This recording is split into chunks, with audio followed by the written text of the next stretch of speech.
அனைவருக்கும் வணக்கம்.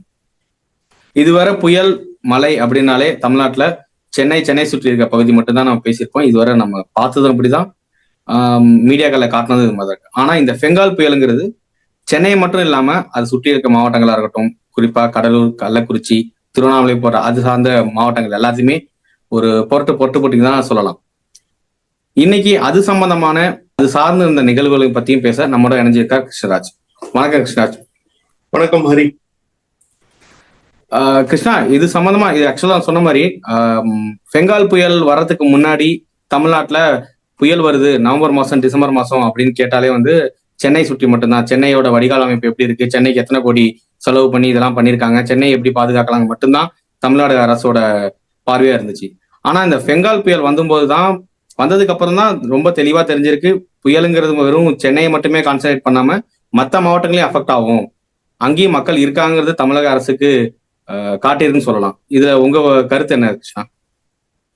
ஹரி, கண்டிப்பா இந்த புயல் பத்தி இந்த பேசுற போது இந்த திமுக ஆட்சியோட இயலாமையை பத்தியும் பேசணும்.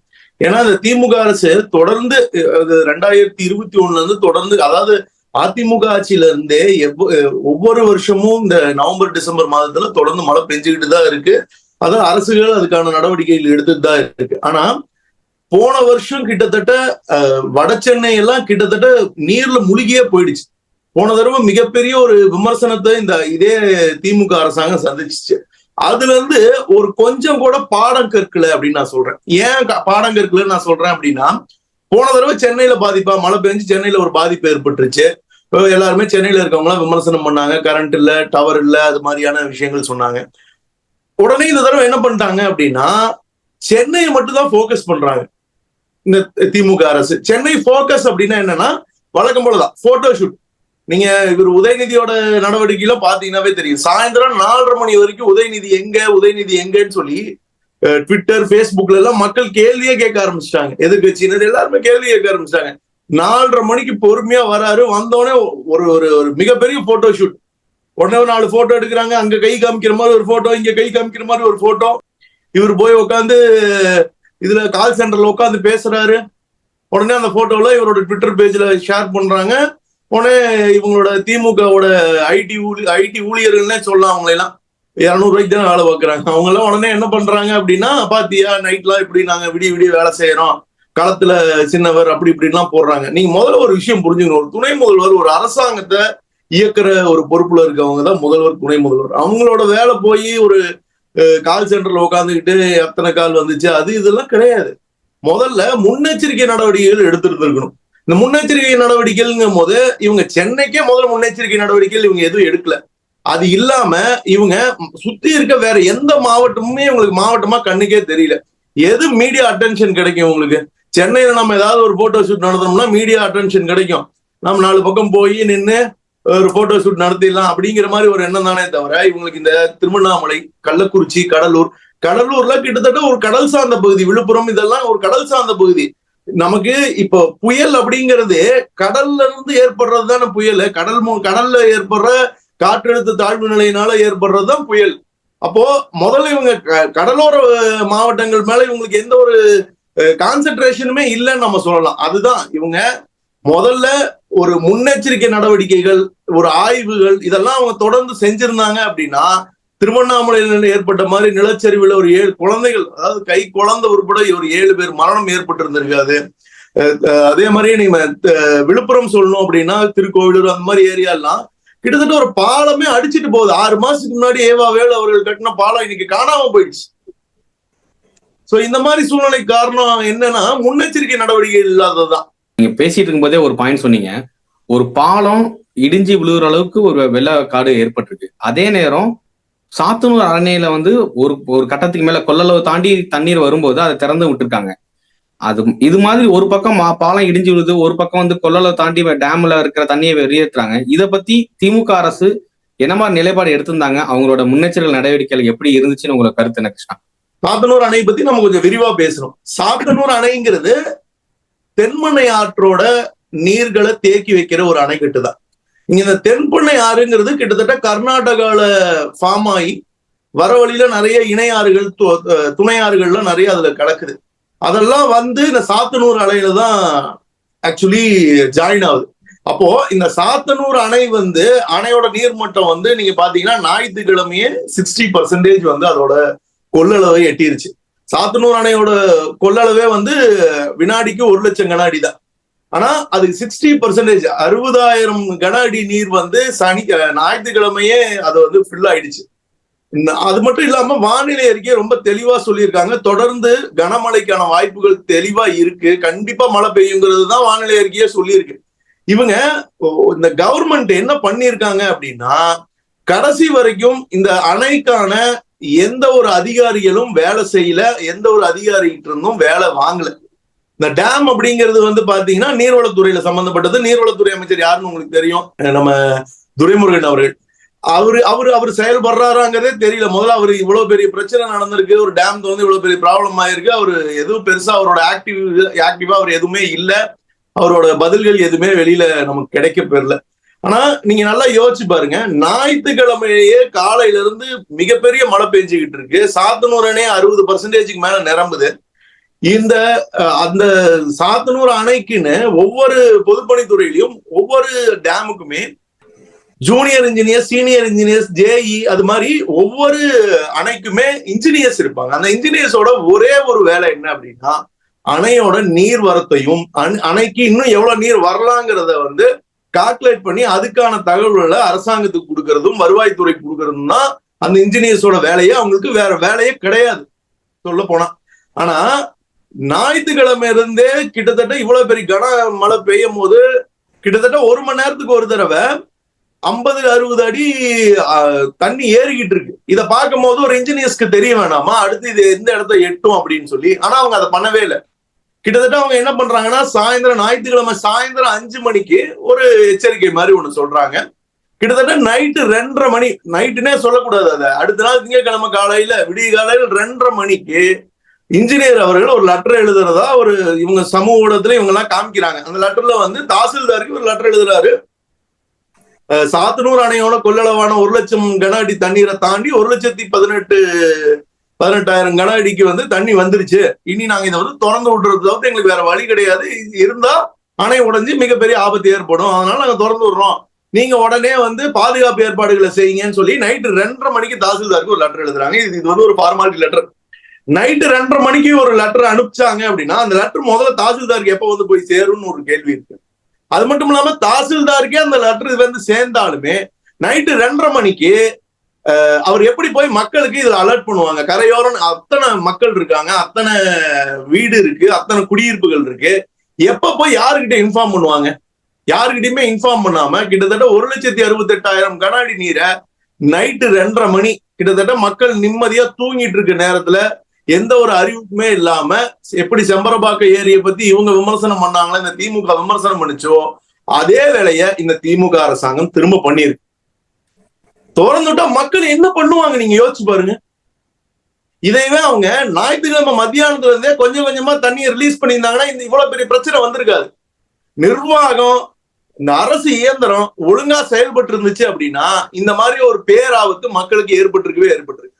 இதத்தான் தேசிய முற்போக்கு திராவிட கழகத்தோட பொதுச் செயலாளர் அந்நியார் அவர்கள் வந்து அவங்களோட அறிக்கையிலையும் அவங்களோட பேட்டியிலையும் ரொம்ப தெளிவா சொல்லியிருக்காங்க. என்ன சொல்லியிருக்காங்க அப்படின்னா, சம்மர்ல இத வந்து தூர்வாரி இருக்கணும், எல்லாத்தையுமே தூர்வாரி இருக்கணும்.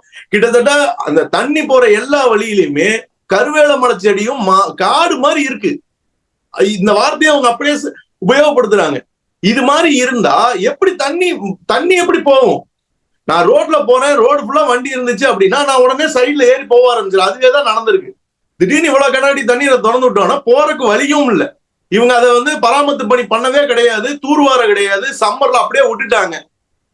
கேட்டா நாங்க ஆய்வு நடத்தணும்.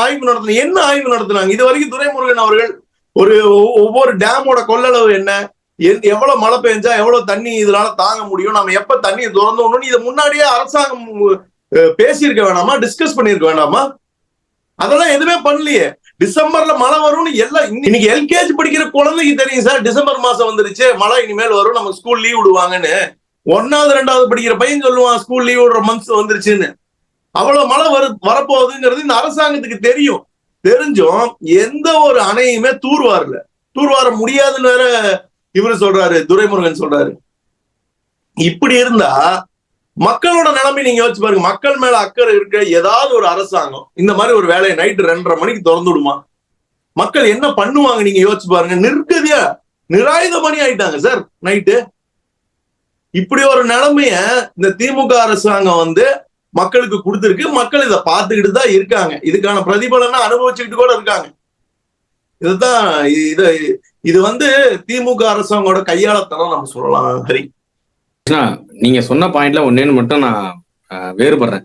நீங்க நேரடியா துரைமுருகன் அவர் அவர் எந்த வேலையும் செய்யல, அவர் எதுவுமே ஈடுபடலன்னு சொல்றீங்க. நீங்க துரைமுருகன் அவரோட இடத்துல இருந்து பாருங்க. கிட்டத்தட்ட கருணாநிதி காலத்துல இருந்து பொதுப்பணித்துறையை கையாண்டவர். ஆக்சுவலா திமுக இருக்கிற அடுத்த கட்ட தலைவர்கள்ல யாரு துணை முதல்வர் ஆயிருக்கணும், இப்ப யாரு ஆயிருக்கா? இதெல்லாம் அவர் மனசுல போயிட்டு இருக்காதா? நான் எல்லாமே நீங்களே பார்த்துப்பீங்க, நான் ராத்திரி தண்ணி திறக்கிறது மட்டும் நான் பாப்பேனா? இது மாதிரி விஷயங்கள் அவர் மைண்ட்ல ஓடி இருக்கும்ல. அது கிட்டத்தட்ட 80 வயசுக்கு மேல இருக்கிறவரு. அவர் 2:30 மணிக்கு ஏஞ்சி தாசில்தார்கிட்டையும் இல்ல ஜெய் கிட்டையும் பேசி தண்ணீர் எல்லாம் திறக்கிறதுக்கான வழி பாப்பாராங்கிறது நீங்க யோசிக்கணும் கிருஷ்ணா. இதுக்கு முழு காரணம் திமுகவோட தலைவர்கள் அந்த குறிப்பிட்ட குடும்பம் மட்டுமே. ஏன்னா அந்த குடும்பம் குடும்ப ஆட்சி ஈடுபட்டதுனாலதான் இதோட பின்னணிகள் எல்லாமே. இதை ஒரு குறிப்பிட்ட ஒரு அரசாங்கமா, மக்களுக்கான அரசாங்கமா யோசிச்சிருந்தாங்கன்னா செயல்படுற ஆட்களுக்கு உண்டான பதவிகளை கரெக்டா கொடுத்து, இன்ஜினியர்கிட்ட நீங்க சொன்னாப்புல நவம்பர் மாசம் மழை வருங்கிறது எல்லாருக்குமே தெரிஞ்ச விஷயம். இப்ப நவம்பர் மாசம் வரணும்னா அதுக்கு முன்னாடியே வின்டர் டைம்ல எல்லா டைமும் அந்த நீர்நிலைகள் எல்லாத்தையுமே பராமரிச்சிருக்கணும். இவங்களுக்கு மண் அள்ளி கொடுக்கறதையும் யார்கிட்ட அள்ளி கொடுக்கலாம், எவ்வளவு மண் அள்ளி அதுல லாபம் பார்க்கலாம் தானே அவங்களுக்கு குறிக்கோளா இருந்திருக்கு. ஒரு பக்கம் இது சார்ந்த அமைச்சர் இப்படி இருக்காருன்னா, மறுபக்கம் வெள்ளம் வந்துட்டா வெறும் அவங்களோட மக்கள் பாதிக்க மட்டுமே படாம, அதாவது வீடுகளுக்கோ இல்ல அவங்க சார்ந்த இடங்களுக்கு சேதங்கள் மட்டும் இல்லாம சுகாதாரத்துறையும் இதுல ஈடுபட்டு இருக்கு கிருஷ்ணா. ஒரு பக்கம் இந்த அமைச்சர் மா சுப்பிரமணியன் அவரோட செயல் பத்தி நீங்க என்ன நினைக்கிறீங்க? ஏன்னா கெட்டுப்போன உணவு ஒரு பக்கம் நிவாரண இதுல கொடுத்துக்கிட்டு இருக்காங்க, இன்னொரு பக்கம் ஜுரம் அங்கங்க வந்துகிட்டு இருக்குன்னு சொல்லியிருக்காங்க. அவரோட செயல்பாடு எப்படி இருக்குன்னு நீங்க நினைக்கிறீங்க கிருஷ்ணா? ஹரி, நீங்க பேசும்போது நீங்க பாவம், நீங்க துரைமுருகன் அவருக்கு நீங்க எவ்வளவு கரிசனம் பண்றீங்கன்னு எனக்கு நல்லா தெரியுது. ஆனா அதோட நீங்க அது ரொம்ப ஆதரவா இருக்கீங்க. அவருக்கு 70 வயசுக்கு மேல, நீங்க அவருக்கு 85 வயசுக்கு மேல ஆகுது. ஹரி, அவரு ரொம்ப அவ்வளவு இளமையெல்லாம் கிடையாது அவரு. மட்டும் இல்லாம இந்த திமுக அரசாங்கத்துக்கும் முதலமைச்சர் ஸ்டாலின் அவர்களுக்கும் நிர்வாக திறமையெல்லாம் ஒண்ணும் கிடையாதுங்க. அதாவது நிர்வாக திறமை இருந்திருந்தா நிதித்துறையில இருந்த பிடிஆர் பழனிவேல்ராஜன் அவர் முதல்ல நீக்கி இருப்பாரா? அவர் தூக்கி அவர் இவ்வளவு டப்பி பண்ணி வச்சிருப்பாங்களா? அப்பயே உங்களுக்கு தெரிய வேணாமா? செந்தில் பாலாஜியான மாதிரியான தியாகிகள் தான் இவங்களுக்கு தேவையே தவிர வேலை செய்யறவங்க யாருமே கிடையாது. திமுகல அனுபவம் உள்ளவங்க இருந்திருக்கலாம், நிறைய பேர் இருந்தா. நீங்க கலைஞர் நீங்க இந்த இடத்துல ஒப்பிட்டு பார்க்கணும். நீங்க சொன்னீங்க இல்லையா, ரொம்ப காலமா பொதுப்பணித்துறை அமைச்சரா இவரே தான் இருக்காரு. ஆனா 2006ல துரைமுருகன் கருணாநிதி அவர்கள் பொதுப்பணித்துறை புடுங்கிட்டாரு. ஏன்னா அவர் அந்த மாதிரி ஸ்ட்ராங்கான டிசிஷன் எடுப்பாரு, அதெல்லாம் பயப்படாம எடுப்பாரு. இன்னைக்கு ஸ்டாலின் அவர்களுக்கு முதல்ல அவர் ஆட்சியில என்ன நடக்குதுன்னே தெரியாது. அப்புறம் எப்படி அவருக்கு யாரு அமைச்சரா போடணும், யார அமைச்சரா போடக்கூடாது, யாருக்கு என்ன துறை கொடுக்கணும்னா எப்படி அவருக்கு தெரியும்? அதே மாதிரி நீங்க பேசும்போது சொன்னீங்க ஒரு சுகாதாரத்துறை அமைச்சர் மா சுப்பிரமணியம் பத்தி. மா சுப்பிரமணியம் அவர்களுக்கு தெரிஞ்சது என்னன்னா, மாரத்தான் ஓடுறது, காலையில ஜாகிங் போறது, எல்லா மருத்துவமனையிலையும் ஜெயலலிதா அவர்கள் போட்டோ எடுத்துட்டு உதயநிதி போட்டோவை மாட்ட சொல்றது, இதெல்லாம் தான் அவர் சுகாதாரத்துறை வேலைன்னு நினைச்சுக்கிட்டு இருக்காரு. ஏன் இந்த வார்த்தையை நான் சொல்றேன் அப்படின்னா, மக்கள் மழை வெள்ளத்துல கஷ்டப்பட்டுட்டு இருக்காங்க. கிட்டத்தட்ட விழுப்புரத்துல இருக்க அரசு மருத்துவமனைக்குள்ள தண்ணி போய் சேரும் சகதியுமா அங்க இருக்க ஒவ்வொரு நோயாளிகளும் அவ்வளவு கஷ்டப்பட்டுட்டு இருக்க நேரத்துல இவர் சென்னையில உதயநிதியின் உதய நாள் விழா கொண்டாடிக்கிட்டு இருக்காரு. நீங்க யோசிச்சு பாருங்க. அட நீங்க கொண்டாடுங்கப்பா, நாளைக்கு உங்களுக்கு சீட்டு வேணும், உங்களுக்கு நாளைக்கு அவரு சப்போர்ட் வேணும். ஏன்னா ஆல்ரெடி திமுக தலைவர் ஸ்டாலின் அவர்கள் நீங்க இப்பயே டம்மியா தான் வச்சிருக்கீங்க. அதனால உங்களுக்கு இனிமேல் உதயநிதி தான் முக்கியம், நீங்க அதெல்லாம் பண்ணுங்க. ஆனா மக்கள் கஷ்டப்பட்டுட்டு இருக்காங்களே சார், நீங்க யோசிச்சு பாருங்க. நம்ம வீட்டுல ஏதாவது ஒரு விசேஷம் இருக்கும், பக்கத்து வீட்டுல ஏதாச்சும் ஒரு பெரிய காரியம் ஆயிடுச்சு அப்படின்னா நம்ம வீட்டுல இருக்க விசேஷத்தை கூட கொண்டாட மாட்டோம் சார். அந்த மாதிரியான ஒரு கல்ச்சர் வச்சிருக்கவங்க தான் இந்த தமிழ்நாட்டுல இருக்கவங்க. ஆனா இவங்க பாருங்க, இதுக்கு எவ்வளவு இவங்க ஏதாவது உங்களுக்கு ஒரு சங்கடம் இருக்கா? நீங்க யோசிச்சு பாருங்க. நின்னுட்டு உதயநிதியை பத்தி வாழ்த்து பாடிக்கிட்டு, இவர் ஒரு அமைச்சர், இவருக்கு புரிய வேணாம் மக்கள் கஷ்டப்பட்டு இருக்க நேரத்துல இந்த மாதிரி எல்லாம் பண்ணலாமா? இதை எதிர்த்து சோசியல் மீடியால ஏகப்பட்ட பேர் பயங்கரமான கொஸ்டின்கள் கேட்கும் போது உடனே என்னன்னு மாத்திட்டாரு அப்படின்னா, இது உதயநிதி பிறந்தநாள் விழா இல்ல, இது நாங்க பாதிக்கப்பட்ட மக்களுக்கு நிவாரணம் கொடுக்குற விழா அப்படிங்கிறாரு. முதல்ல இது விழாவா? விழான்னு ஒருத்தர் சொல்றாரு, பாதிக்கப்பட்ட மக்களுக்கு நீங்க உதவி செய்யறது வந்து உங்களுக்கு விழாவா? அப்ப பிளக்ஸ் பேனல் எதுக்கு சார் உதயநிதியின் உதய நாள் எல்லாம் போட்டுக்கிறீங்க சார்? இவர் மா சுப்பிரமணியம் அவர்கள்லாம் வந்து திமுகவுக்கு கிடைத்த, திமுக குடும்பத்துக்கு, அதாவது ஸ்டாலின் குடும்பத்துக்கு கிடைத்த மிகப்பெரிய அடிமை. அதனால அவரோட செயல்பாடெல்லாம் எப்படி இருக்கணும், நம்ம முன்னாடி எல்லாம் பேசிக்கிட்டு இருந்தோம். அவர் இப்படி செயல்பட்டிருக்கணும், இப்படி பண்ணணும், அப்படி பண்ணணும் நம்ம பேசிட்டு இருக்கோம். இன்னைக்கு இந்த 1.5 வருஷம் தான் சார் இருக்கு. 1.5 வருஷத்துல இவங்க எப்ப கிளம்புவாங்கன்னு இருக்கு. அது வரைக்கும் நம்ம சகிச்சுட்டு போக வேண்டியதான் இந்த அமைச்சர்களோட இதெல்லாம். வேற எதுவுமே பண்ண முடியாது. சரி கிருஷ்ணா, நீங்க பாட்டு பேசிட்டு போயிடுவீங்க. ஆனா மந்திரி பதவி, எம்எல்ஏ பதவி எல்லாம் நீங்களா கொடுப்பீங்க? ஸ்டாலின் குடும்பம் அவங்க தானே கொடுப்பாங்க. அதனால அவங்க அப்படிதான் பண்ணிதான் ஆகணும். இப்படிலாம் பண்ணலன்னா நீங்க சொன்னாப்புல பிடிஆர் அவரை ஒரு ஆடியோ வந்து தூக்குனாப்புல இவங்களையும் எதிர்த்து தூக்கிடுவாங்க. ஒவ்வொரு மந்திரிகளும் நம்ம பேசிட்டு இருக்கும்போது எப்பொழுதுமே மக்களை நாகரிகமா பேசுற ஒரு மந்திரி இருக்காப்புல. ஓசி, அதுக்கப்புறம் ஜாதி சொல்லி பேசுறது, இது மாதிரி ஒரு மந்திரி இருக்காப்புல. யாரை பத்தி சொல்றேன் உங்களுக்கு தெரிஞ்சிருக்கும். பொன்முடி அவருக்கு வந்து நடந்த சம்பவத்தை, ஸ்டாலின் அமைச்சரவையிலே மிகவும் நாகரிகமான ஒரு அமைச்சர் ஓசி அமைச்சர், அவரை தான் நீங்க பேசுறீங்க நான் நினைக்கிறேன். அவர் தானே ஹரி? கரெக்ட்.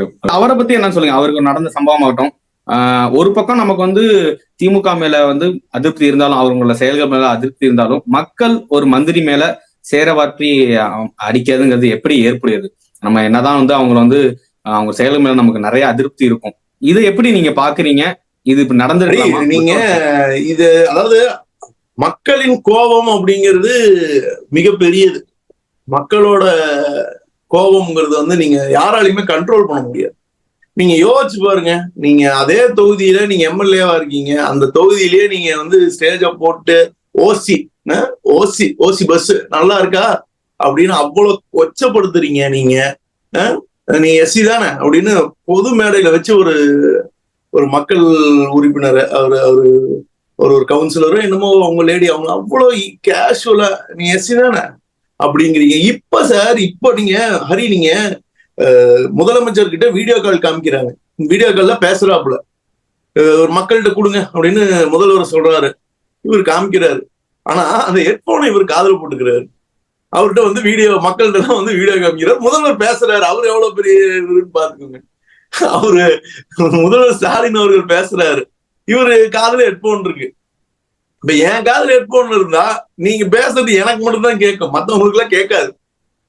அந்த அடிப்படை கூட இல்ல. காமிக்கிறாரு, அவங்க ஊம படம் மாதிரி பாக்குறாங்க. அப்போ ஒரு அம்மா கேக்குது, எங்களுக்கு வீடு இடைஞ்சிருச்சு, கட்டி கொடுங்க அப்படிங்கிற மாதிரி கேட்டோம்னா கோவப்படுற, வாய் மூடு அப்படிங்கிறாப்புல. ஒரு அமைச்சருங்க, ஒரு மக்கள் குறைய கேட்கறது நீங்க செய்ய வேணாம் சார். நீங்க வந்து வீடெல்லாம் கட்டித்தர வேணாம், காது கொடுத்து கேளுங்க என்ன இருப்போங்க. அது கூட தயாரா இல்ல. அந்த கோபம் தான் அவர் மேலையும் அவரோட மகன் மேலையும் மக்கள் சேற்றவாசி அரைச்சிருக்காங்க. அது சேற்றவாரி அரைச்சது வந்து பொன்முடி அவர்கள் மீதோ அவர் மகன் மீதோ கிடையாது, இந்த ஆட்சியின் மீது. இதே நிலைமைதான் திரு ஸ்டாலின் அவர்களுக்கும் திரு உதயநிதி ஸ்டாலின் அவர்களுக்கும் நடக்கும். ஏன்னா அந்த மக்கள் அவ்வளவு கஷ்டப்படுறாங்க சார். நைட்டு 2:30 மணிக்கு தண்ணியை திறந்து விட்டு நீ பாட்டுக்கு போயிட்ட, வீட்டுல இருக்கிற சட்டி பானை எல்லாம் போயிடுச்சு, சேவிங்ஸ், குழந்தைங்க அவளோட ப்ரூஃப்ஸ், புக்ஸ் எல்லாம், ரேஷன் கார்டு எல்லாமே போயிடுச்சு. நீ காலையில வந்து சொகுசா நீ வந்து என்கிட்ட நீ பேசுற, என்ன பிரச்சனை, நீங்க எல்லாம் ஏன் போராட்டம் பண்ற, எல்லாம் கிளம்பு அப்படின்னா மக்கள் சோத்துக்கு வழி இல்லாம போராட்டம் பண்ண ஆரம்பிச்சிட்டாங்க. நீங்க அவங்கள வந்து நீங்க கிளம்புனீங்கன்னா சேர வர அறிக்காம என்ன சார் பண்ணுவாங்க? இதெல்லாம் கம்மி ஹரி, இதெல்லாம் கம்மி. நீங்க வந்து 2026ல திமுகக்கு நடக்க போற சம்பவம் வந்து இனி ஆட்சிக்கு வர ஒவ்வொருத்தருக்கும் இது பத்தின பயத்தை ஏற்படுத்துற மாதிரி மக்களோட முடிவு வந்து 2026ல இருக்கும் பாருங்க. சரி கிருஷ்ணா, ஒரு பக்கம் நம்ம மந்திரிகளோட சிறப்பான செயல்களை பத்தி பேசணும். அடுத்து முதலமைச்சர் ஸ்டாலின் அவர்கள் இந்த மழை வெள்ளத்தால் பாதிக்கப்பட்ட மக்களுக்கு நிவாரணம்னு ஒரு லிஸ்ட் அனுப்பியிருக்காங்க. இவங்களுக்கு இவ்வளோ, இந்த கள்ளசாரம் குடிச்சு செத்து போனா 10 லட்சம் கொடுப்பாங்க. ஆனா இயற்கை பேரிடர் வந்து இது மாதிரி இறந்து போனாங்கன்னா 5 லட்சம். மாடு ஆடுங்களுக்கு 37,000, ஆடு வந்து 4,000. ஒரு குறிப்பிட்ட மாவட்டத்துல இது மாதிரி பாதிச்சுப்பட்டீங்க 2,000. இது மாதிரி தரம் பிரிச்சு மக்களை இது மாதிரி கேவலப்படுத்துற செயல்படுத்தி என்ன நினைக்கிறீங்க? ஒரு பக்கம் ஸ்டார்டிங்ல என்ன சொன்னாங்கன்னா, மழை வெள்ளத்தால எந்த பாதிப்புமே இல்ல, எல்லாத்தையுமே நாங்க சீர்படுத்திட்டோம் அப்படின்னாங்க. அடுத்து என்ன பண்ணிட்டாங்க, கொஞ்ச நாள், ஒரு நாள் கூட இல்லாம இதுல நிறைய பாதிப்பு இருந்துச்சு, எங்களுக்கு 2,000 கோடி கொடுங்கன்ட்டு மத்திய அரசிட்ட கேட்கறாங்க. இந்த நிலைப்பாட்டை பத்தி நீங்க என்ன நினைக்கிறீங்க கிருஷ்ணா? அது இவங்களுக்கு இந்த 2000 கோடி அப்படிங்கிறது வந்து 2000 சில்லற 2300 சம்திங் கோடி ஏதோ கேட்டிருக்காங்க. இது இந்த சினிமா படத்துல ஒரு மாதிரி யார்கிட்ட கேட்கிற அண்ணன் தானே கேளு அப்படிங்கிற மாதிரிதான் இவரு ஸ்டாலின் அவர்களும் மோடி அவர்களும் நடந்துக்கிறாங்க. நீங்க ஒரு விஷயம் யோசிச்சு பாருங்க, சென்னையில பாதிப்பு ஏற்பட்டா 4000, ஆனா திருவண்ணாமலையோ விழுப்புரத்திலேயோ கள்ளக்குறிச்சியிலயோ கடலூர்லயோ ஏற்பட்டா 2000. இது என்ன மாதிரியான மனநல? நீ மக்களை நீங்க வந்து இப்படி முதல்ல பிரிச்சு பார்க்கலாமா? சென்னையில இருக்கவங்களுக்கு 4000 ரூபாய் கொடுக்குற, நீ அவங்களுக்குன்னா 2000 ரூபாய் கொடுக்குறீங்க. அதே மாதிரி ஆடு மாடுகளுக்கு 4000, மாடுனா 40,000, ஆடுனா 4000. இவங்க ஆடு மாடு அப்படிங்கிறது இவங்களுக்கு வந்து ஒரு பொருளா தெரியுது. நீங்க நடுத்தர குடும்பம், அதாவது இந்த ஆடு மாடு வளர்க்குற குடும்பத்துக்கு வந்து கிட்டத்தட்ட அது அவங்களுக்கு ஒரு பொருளாதாரம். வீட்டுல ஒரு பையன் வேலைக்கு போற மாதிரி அவங்களுக்கு மாடு இருந்துச்சுன்னா அவங்களுக்கு பால் செலவு கிடையாது. மாடு இருந்துச்சுன்னா அவங்க மீதியான பாலை வந்து சொசைட்டி ஊத்துவாங்க. அது மூலியமா அவங்களுக்கு ஒரு வருமானம் இருக்கும். ஆடுங்கிறது அவங்க குட்டியா வாங்கி மேய்ச்சலுக்கு போட்டு வளர்த்து ஒரு ஒரு பல்கான அமௌண்ட், தீபாவளி பொங்கலுக்கு எல்லாம் அவங்களுக்கு அதுவே பெரிய, அதை வித்தாலே அவங்களுக்கு ஒரு பெரிய அமௌண்ட் வரும். அந்த மாதிரியான ஒரு விஷயத்த இவங்க வெறும் 4000லையும் 10,000 20,000 கொடு அப்படின்னு சொல்லிட்டு இருக்காங்க. இதைத்தான் தேசிய முற்போக்கு திராவிட கழகத்தோட பொதுச் செயலாளர் அந்நியார் அவர்கள் ரொம்ப தெளிவா சொல்லியிருக்காங்க.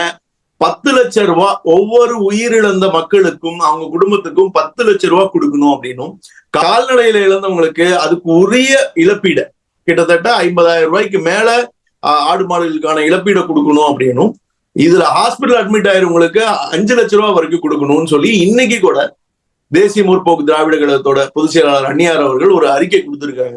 இந்த அறிக்கையை கொடுக்கறதே வந்து இந்த அரசாங்கத்தை வலியுறுத்துறதுக்கு தான். இந்த அரசாங்கம் எங்க எதிர்கட்சியை மதிக்குது? ராமதாஸ் அவர்கள் சொன்னா அவருக்கு வேலை இல்லை, எடப்பாடி பழனிசாமி அவர்கள் சொன்னா நான் அதெல்லாம் கண்டுக்கவே மாட்டேன். என்ன நீங்க யாரதான் கண்டுக்குவீங்க? மக்களையும் கண்டுக்கிறது இல்ல, எதிர்கட்சிகளையும் கண்டுக்கிறது இல்ல, யாரதான் கண்டுக்குவீங்க? உங்க மருமகனையும் மகனை மட்டும் தான் கண்டுக்குவீங்களா? ஏன்னா உங்க ஆட்சியில நீங்க அமைச்சர்களை கூட கண்டுக்கிறது இல்ல. செந்தில் பாலாஜி தூக்கி 1 வருஷம் உள்ள உட்கார வச்சாங்க, நீங்க எல்லாம் கண்டுக்கவே இல்லையே. சரி கிருஷ்ணா, இப்ப நம்ம இந்த வெள்ள பாதிப்பு மத்தியெல்லாம் நம்ம பேசி முடிச்சிருக்கோம். ஏற்கனவே இது மாதிரி நிவாரணங்கள் எப்படி வருதுன்னு பார்ப்போம். ஏற்கனவே கள்ளக்குறிச்சியில கள்ளசாரம் இறந்து நிறைய பேர் சாவுங்க, அவங்க ஒரு 10 லட்சம் நிவாரணம் கொடுத்தாங்க. இன்னுமே அதுல 2 பேருக்கு, இறந்தவங்கள 2 பேருக்கு இந்த நிமிஷம் நம்ம பேசியிருக்க, இந்த வீடியோ நம்ம ஷூட் பண்ணிருக்கோம், இந்த நிமிஷம் வரையும் அவங்களுக்கு நிவாரணம் கொண்டு சேரல. அது மாதிரி இருக்கிறப்ப இந்த வெள்ள நிவாரணம் எத்தனை பேருக்கு உரிய நபருக்கு போய் சேருதுன்னு தெரியல. பார்ப்போம். முதல்ல இவங்க போன தடவை மத்திய அரசு கிட்ட இருந்து வாங்கின 600-700 கோடி ரூபாய்க்கே முதல்ல இவங்க ஒரு வெள்ளை அறிக்கை கொடுக்கணும். அது நிவாரண பணிகள் என்னென்ன செஞ்சோம், அதே மாதிரி நிவாரண தொகைகளுக்கு எவ்வளவு செலவு பண்ணோம், முதல்ல இந்த அரசாங்கம் ஒரு வெள்ளை அறிக்கை கொடுக்கணும். அது மட்டும் இல்லாம கள்ளக்குறிச்சியில இறந்த அந்த 10 லட்சம் ரூபாய், நீங்க சொன்ன மாதிரி இந்த 10 லட்சம் ரூபாய் இன்னும் 2 குடும்பத்துக்கு போகவே இல்லை. இன்னைக்கும் அவங்க நடந்துகிட்டு தான் இருக்காங்க. முதல்ல இந்த அரசாங்கம் வெறும் அறிவிப்பு அரசாங்கம். நீங்க முதல்ல அதை புரிஞ்சுக்கணும். இவங்க வந்து வெறும் வெற்று அறிக்கைகள்ல மட்டும்தான் ஆட்சியை நடத்திக்கிட்டு இருக்காங்க. செயல்பாடுகள்ல ஒண்ணுமே இல்லை. நம்ம ஒண்ணும் எதிர்பார்க்கவும் முடியாது. முதல்ல திமுக அரசாங்கத்திட்ட இருந்து இனிமேல் என்ன நீங்க எதிர்பார்க்க முடியும்? 3.5 வருஷமா பண்ணாததான் இவங்க வந்து இனி 1.5 வருஷத்துல பண்ணிட போறாங்களா? அந்நியார் சொன்னாங்க, இனி உங்கள்ட்ட ஒரு 1.5 வருஷம் ஆட்சி இருக்கு, அதுக்குள்ளேயாச்சும் மக்களுக்கு ஏதாவது ஒரு நல்லது செய்யுங்கன்னு சொல்லியிருக்காங்க. பாக்கலாம் ஹரி, இவங்க என்னதான் பண்றாங்க. இனி இவங்க இன்னும் எவ்வளவு கொடுங்கோல் ஆட்சி, எவ்வளவு மக்கள் மீது அக்கறையற்ற ஒரு ஆட்சி இவங்க எவ்வளவு வருஷம் தொடர்ந்து நடத்துறாங்கன்னு நம்ம பாத்துருவோம். 1.5 வருஷம் தானே இருக்கு, பாத்துருவோம். கிருஷ்ணா, இப்ப நம்ம வந்து இந்த வெள்ள பாதிப்பு பத்தி எல்லாம் பேசிட்டோம். அதை தொடர்ந்து இப்போ ஒரு விஷயம் இருக்குன்னு நடந்துச்சு. ஏற்கனவே சகித்து கொள்ள முடியாத ஒரு விஷயம் வெங்கவேல்ல நடந்துச்சு. அதை தொடர்ந்து இப்ப பல்லாவரம் பக்கத்துல அதே மாதிரி ஒரு நிகழ்வு நடந்திருக்கு. அது சம்பந்தமா அமைச்சர்களை போய் ஆய்வு செஞ்சு ஒரு விஷயங்கள் நடந்திருக்கு. அதை பத்தி உங்களுக்கு கருத்து என்ன கிருஷ்ணா? நீங்க இவர் தாம்போ அன்பரசன் அவர்கள் சென்ற ஆய்வு தான் நீங்க பேசுறீங்க. அதாவது தாவரத்துல ஏற்பட்ட பிரச்சனை பத்தி தான் சொல்றீங்க. அதாவது குடிநீர்ல வந்து காவாய் நீர், அதாவது கிட்டத்தட்ட இதுல நடந்த மாதிரிதான் மலம் கலந்த நீர் மாதிரியான ஒரு நீர் வந்து கிட்டத்தட்ட அது பிரவுன் கலர்ல இருக்கு. சரி, நான் அந்த வீடியோ ஃபுட்டேஜ் நான் உங்களுக்கு இருந்தா நான் உங்களுக்கு நம்ம இந்த வீடியோலயே அட்டாச் பண்ணுவோம். அதாவது கிட்டத்தட்ட மலம் கலந்து ஒரு துர்நாற்ற வீசுற மாதிரி ஒரு தண்ணி, பிரவுன் கலர்ல அந்த தண்ணி இருக்கு. அந்த தண்ணி அந்த பொதுமக்கள்ல குடிச்சு 3 பேர் இறந்து போயிட்டாங்க. அதுக்கு ஆய்வு போறாரு ஒரு தாமோ அன்பரசன், போய் ஆய்வு உள்ளுக்குள்ள எல்லாம் பார்த்துட்டு வெளியே வந்து மனசாட்சி இல்லாம பேசுறாரு. இது வந்து தண்ணினால ஏற்பட்டதா எனக்கு தெரியல, இது வந்து ஃபுட்டு மூலியமா ஏற்பட்டிருக்கலாம், உணவு மூலியமா ஏற்பட்டிருக்கலாங்கிறாரு. நீங்க மக்களை வந்து மக்களுக்கு நல்லது செய்யாதீங்க சார். ஆனா மக்களை வந்து இவ்வளவு கேவலப்படுத்தாதீங்க. அதாவது இவங்கனால எதுவும் இல்லையா, அந்த தண்ணினால எந்த பாதிப்பும் இல்லையா, அதே தண்ணியை எடுத்து காமிக்கலாம், அதே தண்ணியை பாட்டில ஊத்தி கொடுக்கலாம். ஒரு அமைச்சரவை கூட்டத்துல இவங்க வச்சிருக்க ஸ்பிரிங்ஸ் மினரல் வாட்டர் பாட்டில் எல்லாம் எடுத்துட்டு இந்த தண்ணியை வச்சிடலாம், குடிப்பாங்களா இவங்க எல்லாம்? ஏதாவது ஒரு பிரச்சனை ஏற்பட்டுச்சு அப்படின்னா அது வந்து ஃபுட்டு தான் காரணம்னா இவங்க ஏத்துக்குவாங்களா? அது மட்டும் இல்லாம ஒரு நல்ல ஒரு செய்தியாளர் ரொம்ப நாள் கழிச்சு தமிழக ஊடகத்துல இருந்து ஒரு ஒரு ஆண்மையுள்ள ஒரு ஊடகவியாளர் வந்து இன்னைக்கு தாமோ அன்பரசன் ஒரு கேள்வி கேட்டாப்ல. என்னன்னு பாத்தீங்கன்னா, தாமோ அன்பரசன் வந்து இந்த பிரச்சனையை பத்தின ஒரு கேள்வி கேட்கிறாங்க. ஒரு பத்திரிகையாளர் கேள்வி கேட்கிறாரு. தாமோ அன்பரசன் வந்து அவரை வந்து என்ன கேட்கிறார், நீ தானே அது ப்ளீச்சிங் பவுடருக்கு போல கோதுமை மாவு போட்டேன், மைதா மாவு போட்டேன்னு நீ தானே சொன்ன அப்படின்னு மிரட்டுற துணியில கேட்கிறாரு. அவரு அதோட அதுக்குள்ள பயப்பட, ஆமா சார் நான் தான் சொன்னேன். ஏன் சார் அப்படின்னா, விலை ப்ளீச்சிங் பவுடர் விலை எவ்வளவு தெரியுமா, 10 ரூபாயில இருந்து 13 ரூபா இருக்கும். மைதா மாவு விலை எவ்வளவு தெரியுமா, 45 ரூபா 50 ரூபா வரும் அப்படிங்கிறாரு. அதுக்கு உடனே அந்த செய்தியாளர் திருப்பி என்ன கேள்வி கேட்கிறாருன்னா, 10 ரூபாயில இருந்து 13 ரூபா இருக்க ப்ளீச்சிங் பவுடர் நகராட்சிகள் ஏன் 50 ரூபாய்க்கு டெண்டர் விட்டுருக்காங்கன்னு கேட்கிறாரு. பதிலே இல்ல ஹரி, பதில் பேச முடியல அவரு. இது நீங்க வந்து கமிஷனர்கிட்ட தான் கேட்கணும், கடந்து போக முயற்சி பண்றாரு. பின்னாடி இருந்து ஒருத்தர் அந்த கமிஷனர்கிட்ட கேளுங்கிறது, பின்னாடி இருந்து யாரோ ஒருத்தர் சொல்றாரு, கமிஷனர்கிட்ட பேசிக்கோங்கன்னு சொல்லிருங்க அப்படிங்கிறாரு. உடனே ஒரு கமிஷனர்கிட்ட பேசிக்கோங்க அப்படிங்கிறாரு. உடனே அடுத்த கேள்விக்கு கடந்து போயிடுறாரு.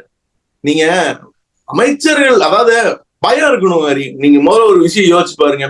நம்ம ஸ்கூல்ல படிக்கும் போதெல்லாம் சத்தம் போடாம இருப்போம். எப்பனா நம்ம கிளாஸ்ல டீச்சர் இருக்கும் போது. டீச்சர் இல்லைன்னா ஆய்வுன்னு நம்ம கத்திக்கிட்டு இருப்போம்.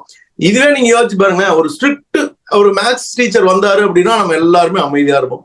சம்டைம்ஸ் நமக்கு இந்த கம்ப்யூட்டர் டீச்சர்லாம் ரொம்ப ஜாலியானவங்க வருவாங்க. அவங்க பீரியட்லயும் நம்ம ஜாலியா கத்திட்டு ஜாலியா நமக்கு என்ன தோணுதோ அது மாதிரி நம்ம பண்ணுவோம்.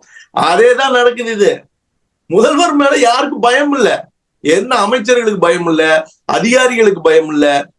அவங்க ஜாலியா அவங்களுக்கு என்ன தோணுதோ, என்ன பேசணும்னு தோணுதோ, யாரை மிரட்டணும்னு தோணுதோ. நம்ம சேகர் பாபு அவர் மிரட்டினார்ல, தூக்கிடும் பாக்குறியா அப்படின்னு மிரட்டினார்ல, அது மாதிரி எல்லாம் வேணுங்கிறவங்க மிரட்டிக்க வேண்டியதான். நம்ம அண்ணன் செந்தில் பாலாஜி சாட்சியை மிரட்ட ஆரம்பிச்சுட்டாரு. இப்போ ஹைகோர்ட்ல கேள்வி கேட்டிருக்காங்க. சோ இதெல்லாம் தொடர்ந்து நடந்துகிட்டு தான் இருக்கும். இவங்களோட போக்கு இவங்களுக்கு தெரிஞ்சிருச்சு. இனி நாம ஆட்சிக்கு வர முடியாதுன்னு அவங்களுக்கு தெரிஞ்சிருச்சு. அதனால மக்களை பத்தி எல்லாம் கவலைப்பட தேவையில்லை, ஊடகத்தை பத்தி எல்லாம் கவலைப்பட தேவையில்லை, எல்லாத்தையும் மிரட்டி என்ன வேணா உருட்டு அப்படிங்கிற மாதிரியான ஒரு முறையில இவங்க செயல்பட்டு இருக்காங்க. பாப்போம் ஹரி, இது எவ்வளவு நாள் நாட்டம் ஆடிட முடியும். ஆட்டத்துக்கு இவங்க பதில் சொல்லிதானே ஆகணும். கண்டிப்பா கிருஷ்ணா, உங்களோட கருத்துக்களை மிக தெளிவா என்னையும் கோத்தூர் அளவுக்கு நிறைய இருந்துச்சு. வருங்காலங்கள் எப்படி இருக்குங்கிறத பார்ப்போம். திமுக அரசு சீக்கிரம் வீழ்ந்து நல்லாட்சி மலரும் நம்பிக்கையோட இருக்கும். நன்றி, வணக்கம் கிருஷ்ணா.